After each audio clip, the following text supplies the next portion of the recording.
Ladies and gentlemen, today I'm very fortunate to have the lovely Angela. Which camera are we looking at, Luke? There's You so can many look cameras. anywhere. You look anywhere. The wonderful Angela Ceberano in our Matias Group office. Thank you so very much for spending your afternoon with us. Thank you for having me. Beautiful. This is amazing. Oh, I'm excited The too. artwork, just the whole artwork. vibe, the energy of the whole team. I love it. They're lovely people. Yeah. Well, it comes from the top. I don't know about that, but we have some fun here. That's sort of, yes, it's hard work and everything like that, Yeah. but Gotta have some fun. you've got to have some fun because you look back and you're spending your best hours of your best days with these people. You've got to enjoy their company. I know. I read Right. somewhere you spend 7/10 of your life at work. I reckon for you and I, it's probably a little bit more. You've got to have fun. It's not just. It's not work. 7/10 of your life. 7/10 of your life. Okay. Do you So think that? then you've got to iron out what's work and what's play. You've got to mix the hell out of them. And But maybe it's not work and play. Like, I don't think this balance thing even exists. I think it's just life. have you been listening to my content? I actually. Are you yeah. stealing my quotes here? You can have it. Do you like that? I can have it. It's done. It's signed. But you're great, I'm right? completely Just with live. you. I'm completely with Yeah, you. that's why we get along, because we believe the same things. This absolutely. Wake up in the morning at X time, go to bed at night X time. It doesn't matter when things get done, admin Yeah. or work or Yeah. meetings or whatever. Right. There's certain prerequisites that I have to do every day. Spend time with Faith, spend time with Court, Yeah. go to the gym, see the guys, know. and everything in between is it's just life. You're absolutely Yeah, right. it's Doesn't matter true. what time. Because sometimes I used to think like that 9 to 5, like Monday to Friday, and there was a vibe around those days. Yeah. But now I've opened it up to changing my mindset of work-life balance, where it's like I work here, I play here. I scrapped all of that sort of thinking, and now every day just has like a weekend vibe because I'm in control. I'm choosing it. So you're on your horse Marco every day. Well, I wish I was on my Oh, horse market every day, I but know. not quite. Not quite. Maybe 3 times a week. That's pretty good. That is blooming epic. I love him. I can't wait to talk about that a bit later. I know. Now, Angie's in our office today. I learn a lot from Angie, and it's fantastic having her in our network. And a lot of our clients are aware of you, and you just simply make me look good to whoever I introduce you to. So I love you. I love your team. Flourish PR is what we're talking about here. Tell us a bit about Flourish. Just Well, do you know that we celebrated our 9th birthday last week? very good. I Very good. forgot that it was our 9th birthday. The girls in the team remembered, and I was in a normal meeting that they had planned, and they set the whole thing up, and then all of a sudden they all came up with cupcakes and Get flowers out. and started singing happy birthday, and I was like, is it someone's birthday and I've forgotten? Because like I Are would you serious? organise. They did it for you. They That's did it so for me. nice. I know, it was so lovely, and I was like, well, whose birthday is it? They're like, it's your birthday. I was like, it's not my birthday. They're like, it's Flourish's birthday.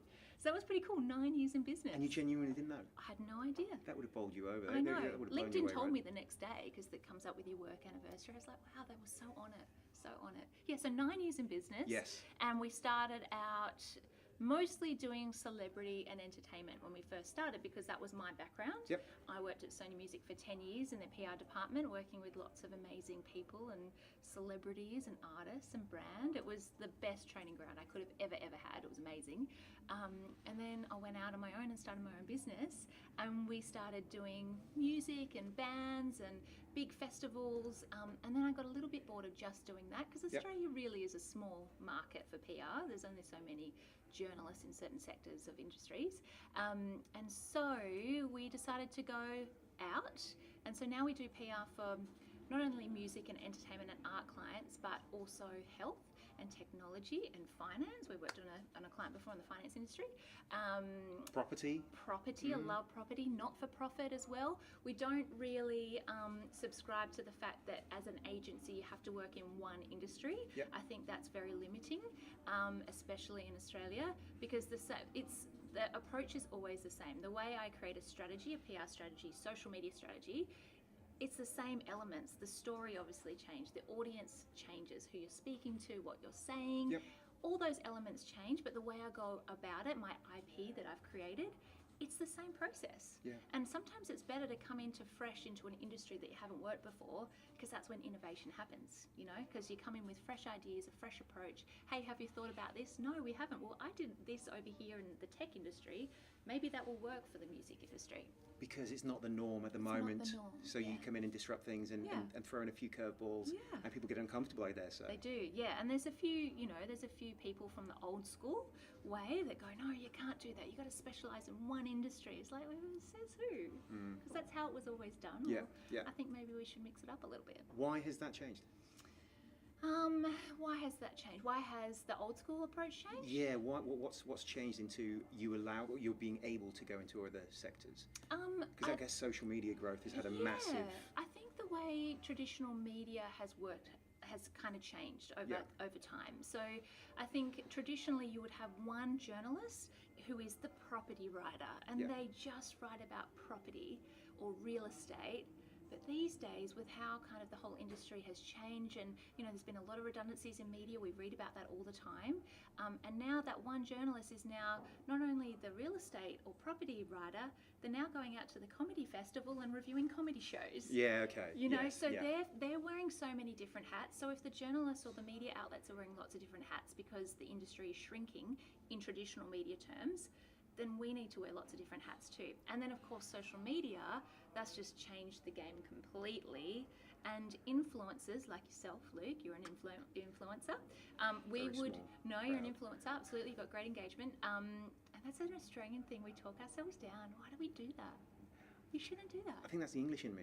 English is an English thing. I think I they thought talk it was an themselves down a Aussie lot. thing. Yeah, they get uncomfortable with compliment. I try. It's something I'm well aware of. You need to work And I on try that. and work on it. I'm aware of that. I've got to work Awareness on it. is a good thing. Take a compliment, and I often say that. I often pull Yeah. people up for saying, "Oh no, it's nothing. Yeah. It is something. Yeah, Whatever it you're is. talking It's about, amazing it is what you're something." doing. Look at the commitment that you've got to this thing. It's amazing, and it's having great results. And so we use social media influencers, or we think of them in terms of they're a media outlet. So this right here, this is a media outlet. You've got an audience, and anybody has the opportunity to do this now. So this brings me to a point that I speak about so often. So I go in as I'm not your typical sort of finance guy, right? They don't wear enough buttons to be a real finance guy. But I'll go into conversations with very conservative businesses, and we'll talk about Facebook, or we'll talk about Instagram, or all these different things.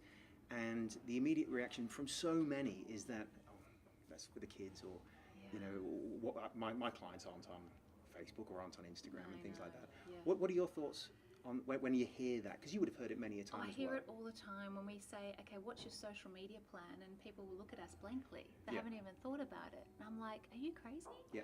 And so we have to educate a lot of our clients about the pros. Obviously, there's cons too. If you don't, you got to do it right. Yep. You got to do it right. There's a lot of people out there that think they know what they're doing, and it's not to talk those people down. There's just a lot of information out there. It changes every single day. Yes. Like even yesterday with Instagram, you might have noticed a lot of accounts started losing followers.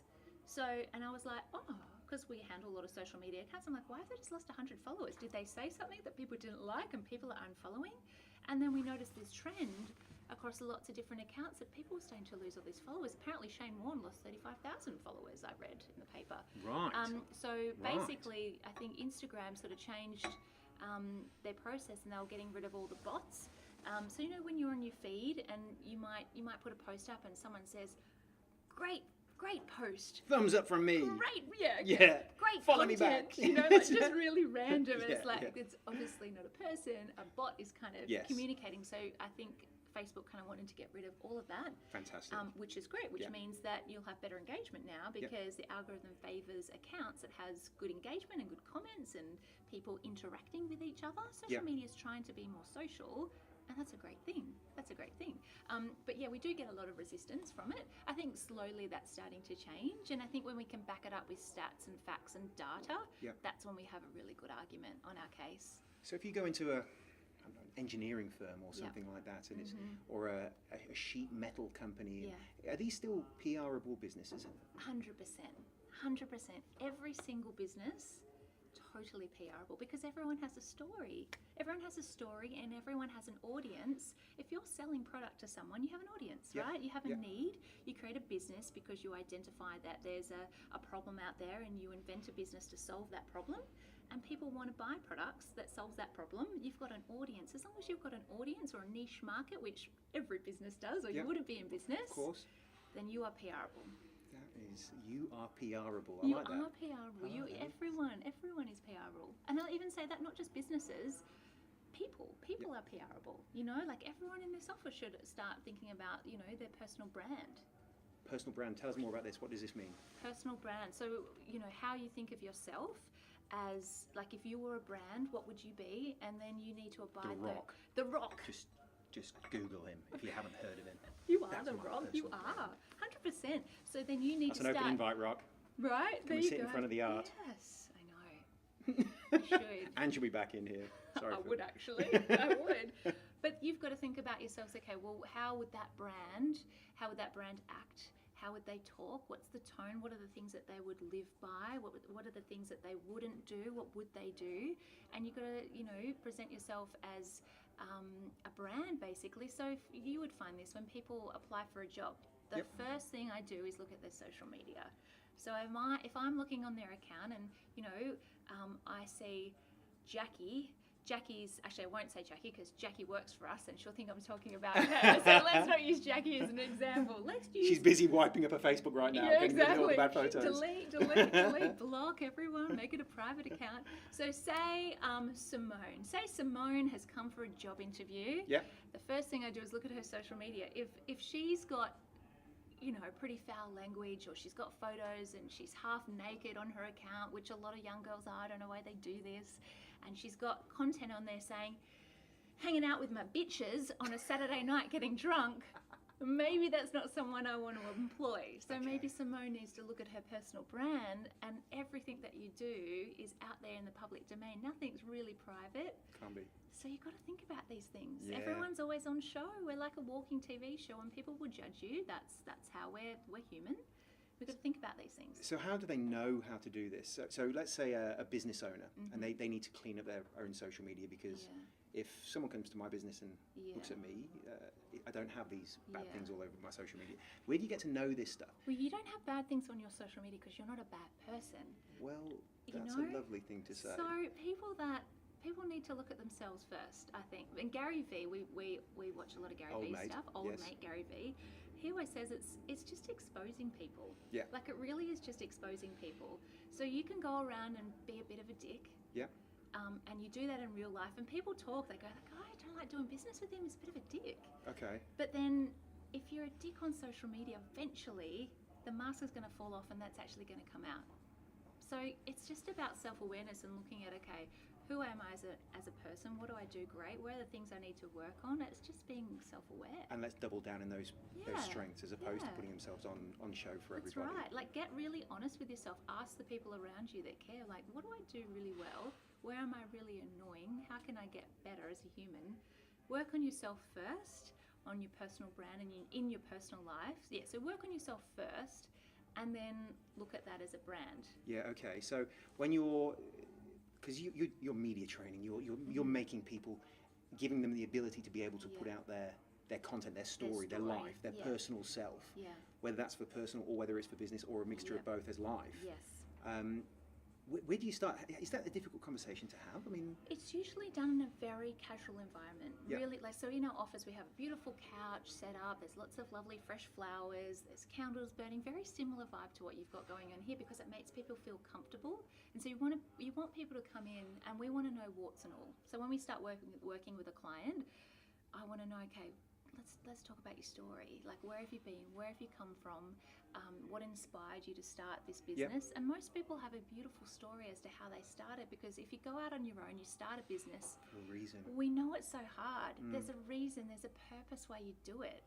And usually the purpose is actually something really powerful and awesome. I mean, the only reason why I got into PR and I loved PR is because I saw what a massive impact it had on my dad's business. Yep. He had a small business. I've always grown up in a very entrepreneurial family. And he had a story about, 30 years ago on a current affair. And it was back in the day when a current affair was a little bit credible. Like Tara Brown was a reporter for a current affair back then. And she did a story on my dad's small business. And I just remember seeing it on the TV and my dad getting interviewed. And then all of a sudden, all the lights just went nuts on the phone system. and we couldn't handle it. There was like thousands and thousands and thousands of calls, and I just saw what it did to our family business that was kind of like here, just blew up overnight because of this PR. And Dad's like, this PR, this publicity is amazing, and I'm like, What is this thing? What's this? I'm like, what's PR? What are you talking about And at it the age changed of your lives. 14? And I was like, this can change businesses in such a positive way. I want to be part of that. Yeah, So wow. that's why I got into it. That's I your don't tell why. many That's the- people that story, actually. I've never heard you say that, no, actually. I've actually never said it to many people, yeah. If that's the reason you're in PR, which it obviously is, and you've looked back and it's made a change to your life, Yeah. and now you yeah. can make a change to others, everyone who you touch, if Yeah. you make their business more better, Yeah. more profitable or whatever, or just look better, appear Yeah. better, however it is, then that is just you Yeah. reciprocating it to the world. Yeah, it's got a huge, can have a huge impact on business. I love that. Yeah. I love it's that pretty stuff. cool. Yeah. Your media training, do you tell people that they must be on social media, or is it? Look, no, it's not for everyone. Yep. But I'm sure there's someone in your organisation that would be great on social media. That's so fantastic. you might not be the face. Yep. But you might be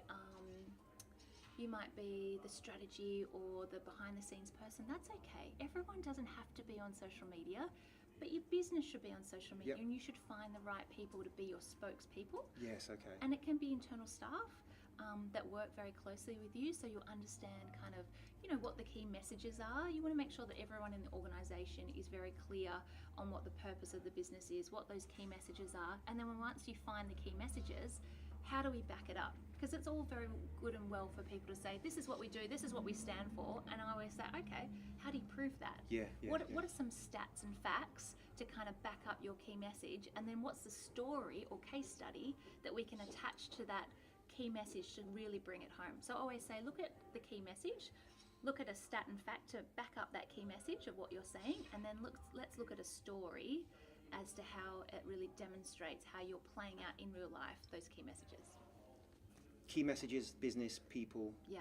You are someone who I so admire because you're not just sort of standoffing and saying, "Oh, you should PR your business like this. You should do this. You should go this way." You are literally living it as an owner, as a person, as a friend, Yes. in your personal sort of space. It's singing off the same hymn sheet as the Flourish engine. Yeah. How have you found that? Because Flourish has obviously got its own following in a corporate space. It's got Yeah. its own following in a professional and communications and music space. A huge Yeah. music following.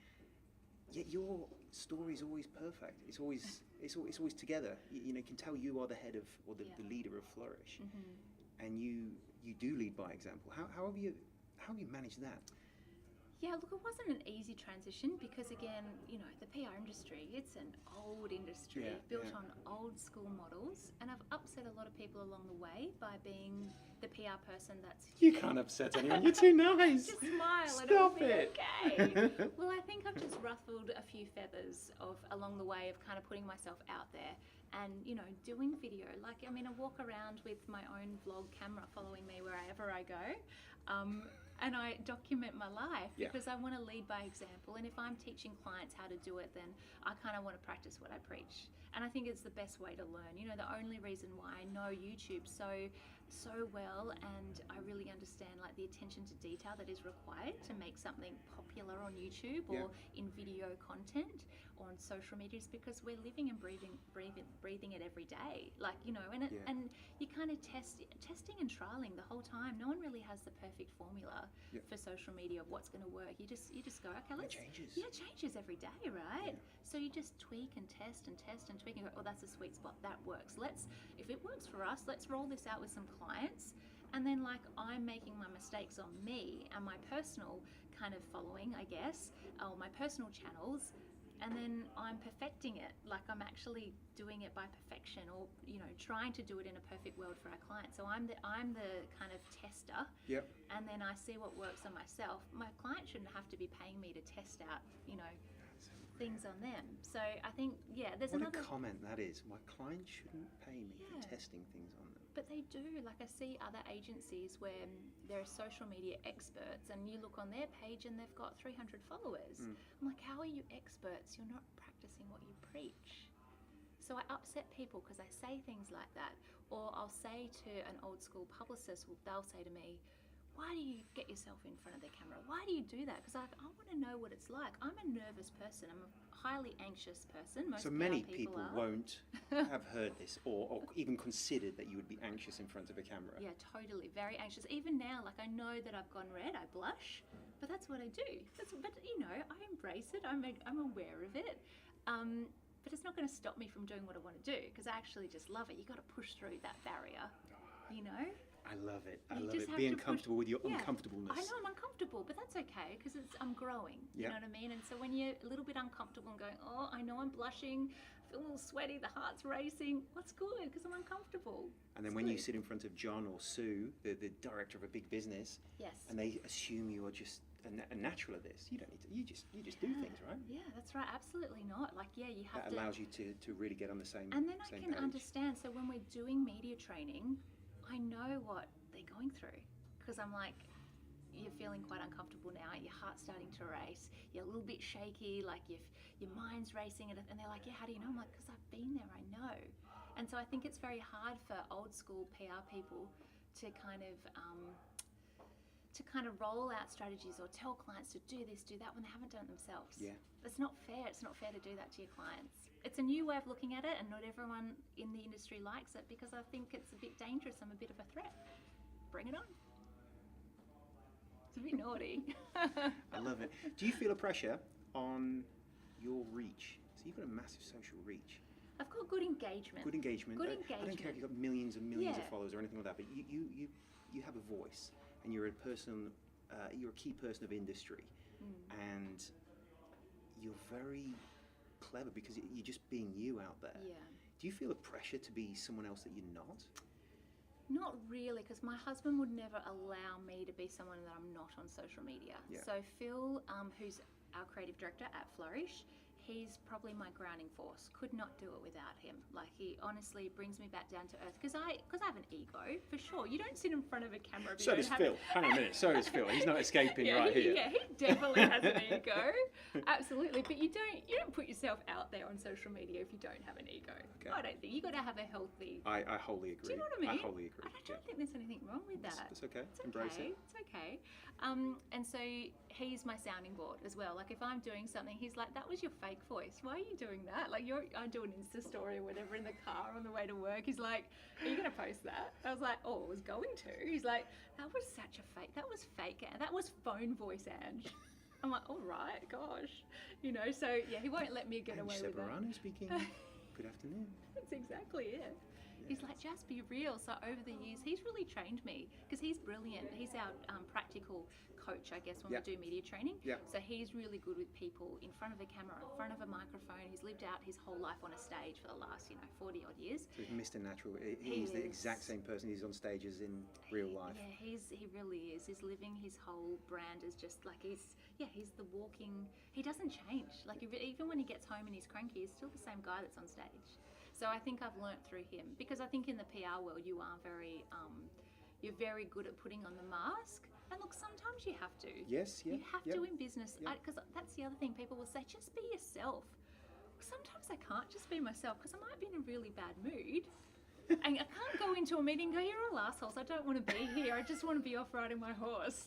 You can't do that. You can't just be yourself all the time. Yeah, It's not appropriate. That's absolutely right. So you do have to wear a mask, but as long as you're staying true to kind of who you are and what you're saying, there's a fine line, and you just got to be able to find that sweet spot. I think you have really narrowed in on that sweet spot, Angela. I see it, and I see you come away from it. I see you go towards it, but you're hovering around that You sweet got to spot. hover. That's a good word. You got to hover around it. I love having you as in my network, so I can introduce you to my friends and my family and my clients. Oh, But thank you. I love having you as a friend. It's I've loved having you in likewise. here today. Thank you for Ange. having me. Well done on everything. This is amazing. Seriously, I take my hat off to you because we've spoken about content all the time, and you are the guy that just like you have a conversation and you say you're going to do something, and there you are. You're off and you're doing it. So many people talk about doing stuff, but then they don't follow through. You are my inspiration for following through and always doing what you say you're going to do. Good influences in my life. I'd be crazy not to take the opportunity and make the most of them. It's awesome. I love it. I've loved hanging out here. Thanks for having me. Thank you for coming in front of our art piece, and Perfect. I love to see what happens next with Flourish. I know. Watch this space. Just give us one hashtag to leave with, or one at to leave with. Oh, what could I leave you with? Any products, anything coming up? For us? There is a few things coming up. Okay, well, we'll leave it at that. There's a few things coming up. We will leave it at that until it is ready. Hashtag watch this space. Ladies and gentlemen, Ange Ceberano.